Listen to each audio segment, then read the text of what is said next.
इस कहानी को सुनने के बाद आप शायद ही अपने आंसू रोक पाएंगे। सारा दिन घर में पड़ी रहती हो, एक काम ढंग से नहीं करना चाहती। तुम्हें कितनी बार बोला है, मेरे तैयार होने से पहले नाश्ता टेबल पर रख दिया करो।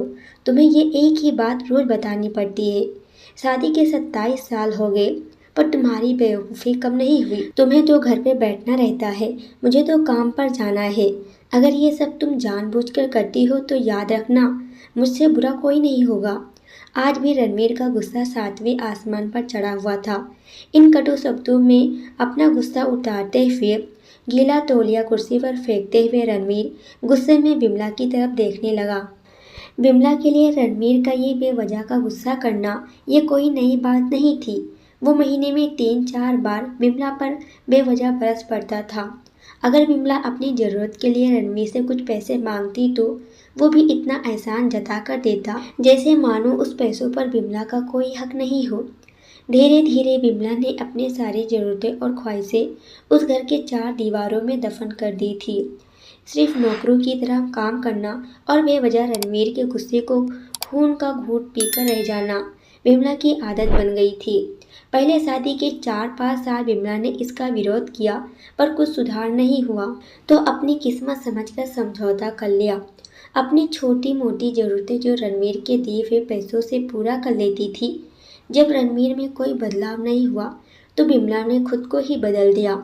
अब रणवीर के कुछ भी कहने से विमला को कोई फर्क नहीं पड़ता था। रणवीर की हर बात को वो नीचे से झुकाए हुए सुन लेती थी। शादी के 5 साल तक विमला ने पूरी कोशिश की थी कि रणवीर को बदला जाए, लेकिन फालतू का गुस्सा करना, विमला को भला बुरा कहना, मानो रणवीर की आदत बन गई थी। कोई भी बात विवाद होता, रणवीर विमला को सीधा बोल देता, ज़्यादा तकलीफ हो तो चली जाओ अपने माँ बाप के घर, क्यों रहती हो मेरे साथ। इतना सब कुछ होने के बाद भी विमला रणवीर के साथ ही रहती थी, क्योंकि उसे अपनी बेटी की फिक्र थी। और वो जाती भी तो कहाँ। इस उम्र में वो अपने बूढ़े माँ बाप को परेशान नहीं करना चाहती थी। समाज और लोग क्या कहेंगे, ये भी तो उसे सोचना पड़ता था। वो इतनी पढ़ी लिखी भी नहीं थी कि अपना और अपनी बेटी का पालन पोषण कर सके। विमला को अब अपनी फिक्र नहीं थी, उसे फिक्र थी तो अब अपनी शादी होने लायक बेटी की। विमला नहीं चाहती थी कि पति पत्नी के झगड़े की वजह से मेरी बेटी डिस्टर्ब हो। बेटी की पढ़ाई पूरी हो चुकी थी, अब उसके लिए अच्छे रिश्ते की इंतजार था। विमला ने कई रिश्ते देखे, लेकिन उसको अपनी बेटी लायक रिश्ता नहीं दिखता तो इनकार कर देती। 2-3 महीने बाद एक अच्छा रिश्ता आया। रिश्तेदारों और परिवार के लोगों ने भी बहुत तारीफ की थी। रणवीर एक शाम अपनी बेटी के पास बैठकर बताने लगा, निशा बेटा, बहुत अच्छा लड़का है, पढ़ा लिखा है, बहुत बड़ा घर है, उस घर में तुम्हें कोई तकलीफ नहीं होगी। लड़की की बहुत अच्छी नौकरी है, ऐसे रिश्ते बार बार नहीं आते बेटा, बस इस बार मना मत करना। निशा अपने पिता से ज़्यादा बात नहीं करती थी, शायद डरती थी या नफरत करती थी, लेकिन आज वो अपनी पूरी हिम्मत इकट्ठा कर बोली, मुझे अभी शादी नहीं करना है पापा, मैं नौकरी करना चाहती हूँ, खुद के पैरों पर खड़ा होना चाहती हूँ, मैं आत्मनिर्भर बनना चाहती हूँ, अपने पैरों पर खड़ा होना चाहती हूँ। तो उसमें क्या बड़ी बात है, मैंने बात की है लड़के से, वो तैयार है, वो तुम्हें किसी बात से नहीं रोकेगा। पर पापा, मेरा नौकरी करना ना करना उसके ऊपर क्यों डिपेंड रहेगा पापा? निशा ने पूछा। मैं कह रहा हूँ ना, वहाँ तुम्हें किसी भी चीज़ की कोई कमी नहीं होगी। ऐसे रिश्ते बार बार नहीं आते, मत ठुकराओ बेटा, बहुत खुश रहेगी तू वहाँ। पापा, क्या मैं उतनी खुश रहूँगी जितनी इस घर में मम्मी खुश है? निशा ने तंज करते हुए कहा। आज तुम्हारी जुबान कुछ ज़्यादा नहीं चल रही? रणवीर गुस्से से आग बड़ी करते हुए बोला।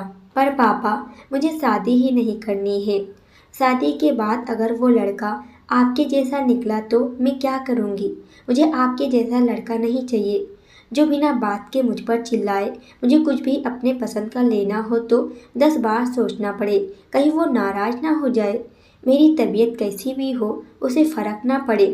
रोटी थोड़ी मोटी हो जाए तो वो घर सिर पर उठा ले, उसकी चेकबुक ना मिले तो मुझे गंवार बोले, उसका दोस्त भी मेरे सिर पर मर दे, हर छोटी मोटी बात पे मायके जाने के लिए कहे, मैं इस घर के लिए पराई हूँ। अगर मेरा जीवन साथी भी आपके जैसा बात बात पे मायके जाने को कहे तो बताए मेरा अपना घर कौन सा है जिसे वो अपना घर कहे। रणवीर का गुस्सा अब सातवें आसमान पर था, पर उसके मुंह से एक शब्द भी नहीं फूटे। वो बस निशा की बात सुन रहा था। निशा उतना ही बोलकर चुप नहीं हुई। आज पहली बार वो अपने पापा के सामने इतना कुछ कहने की हिम्मत जुटा पाई थी। पापा, आपने हमेशा मम्मी के साथ गलत व्यवहार किया है। आप हमेशा अपने ऑफिस का गुस्सा माँ पर उतार देते हैं। कभी इस बात की परवाह नहीं करते कि उन्हें कैसा लगता है। आपकी बातें सुन सुनकर माँ ने अपना स्वाभिमान खो दिया है। निशा ने रवीन का हाथ पकड़ा और बोली, पापा, आप सिर्फ एक सवाल का जवाब दे दो। क्या आप चाहेंगे कि मेरा जीवन साथी ऐसा हो? अगर हाँ तो मैं शादी के लिए तैयार हूँ। कर दीजिए मेरा रिश्ता आज ही, और ना है तो बनने दीजिए मुझे आत्मनिर्भर। रणवीर कुछ भी बोल ना पाया और चला गया। आज उसे विमला के सामने जाने में शर्म आ रही थी। वो विमला के साथ किए गए व्यवहार पर पछता रहा था। अगर मैं नहीं चाहता कि मेरी बेटी को ऐसा जीवन साथी मिले जो उसे सुख न दे सके, तो मैं विमला के साथ मैं ऐसे कैसे कर रहा था? वो भी तो किसी की लाडली बेटी है। रणवीर चलते चलते ये भी सोच रहा था और उसकी आंखों से आंसू बह रहे थे। विमला को कुछ ही दिनों में अपने पति के अंदर काफी बदलाव दिखे। विमला सोच रही थी जो हिम्मत आज निशा ने दिखाई वो मैंने दिखाई होती तो आज परिस्थिति कुछ और होती। अब निशा पढ़ लिख कर अच्छी नौकरी कर रही है। 3 साल बाद उसके लिए अच्छा रिश्ता आया था। आज उसकी विदाई है। आज उसकी विदाई पर पापा बोले, बेटा तो हमेशा खुश रहेगी क्योंकि तेरा पति तेरे पापा जैसा नहीं है। हो सके तो मुझे माफ़ कर देना। निशा और विमला को रणवीर की ये बात सुनकर दोनों की आंखों से आंसू बहने लगे। आज भी समाज में मेरे और आप जैसे लोग हैं। गलत बात पर राय रखना या अपने मन की बात करना औरतों का भी अधिकार होना चाहिए। आज सभी माँ बाप से निवेदन है कि बेटी को आत्मनिर्भर बनने देना चाहिए, क्योंकि जरूरी नहीं परिस्थिति हमेशा एक जैसी हो। कभी किसी स्थिति में अगर उसको अपने लिए कुछ करना हो तो वापस माँ बाप का दरवाज़ा ना खटखटाना पड़े। ये भी जरूरी नहीं कि उसके लिए आपने जिसको चुना है वो सही ही हो। जिस लड़की को अपने माँ बाप की परवाह है, या तो वो उस घर में घुटते घुटते रह जाएगी या नहीं सह पाएगी तो जान दे देगी। हत्यारा बनने से बदलाव कहीं ज़्यादा अच्छा है। वीडियो पसंद आई हो तो एक लाइक और प्यारा सा कमेंट जरूर कर दीजिएगा। अगर आप हमारे चैनल पर नए हो तो हमारे चैनल को सब्सक्राइब कर हमें सपोर्ट जरूर कीजिएगा।